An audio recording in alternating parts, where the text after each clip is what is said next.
अगर आप SS music से जुड़े रहना चाहते हैं तो इस चैनल को सब्सक्राइब करें और बेल आइकन को दबाना ना भूलें।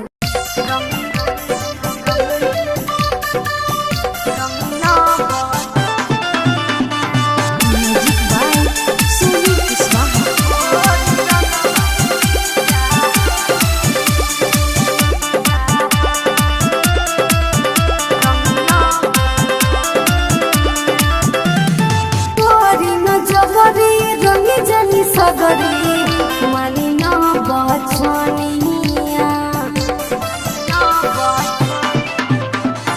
तोरी न जबरी रंगी जनी सगरी मानी ना बचनिया घोरी घोरी रंगवाए जीजा घोरी घोरी रंगवाए जीजा रंगी ना बदनिया रंगी ना बदनिया घोरी घोरी रंगवाए जीजा रंगीना बदनिया जीजा हो रंगीना बदनिया घोरी घोरी जीजा। सुर संगम रिकॉर्डिंग स्टूडियो साहिबगंज।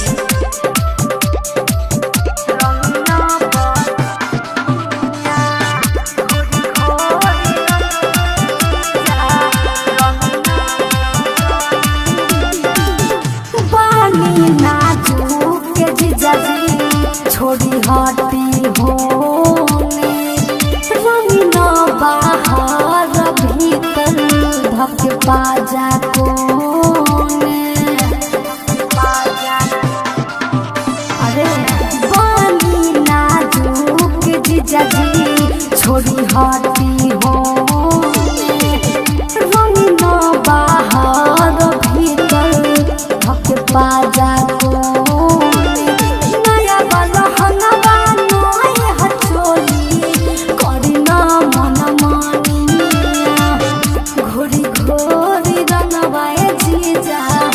घोरी घोरी रंगवाए जीजा रंगीना बदनिया रंगीना बदनिया कि घोरी घोरी रंगवाए जीजा रंगीना बदनिया जीजा हो रंगीना बदनिया।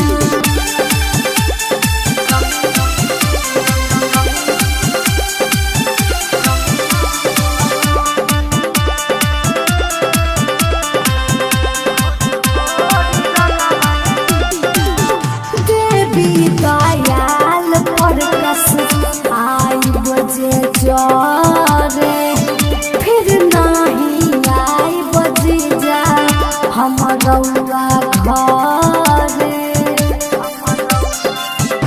और बुझा देवी दयाल पर कस आई बजे जरे फिर नहीं आई बजे जा हम रउआ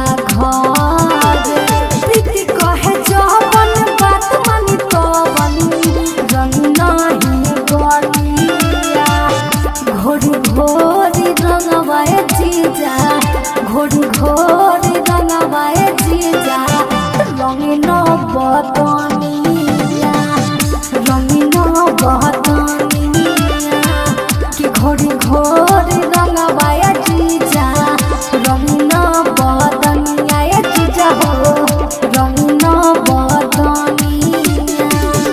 कॉन्टैक्ट नंबर 7352676438।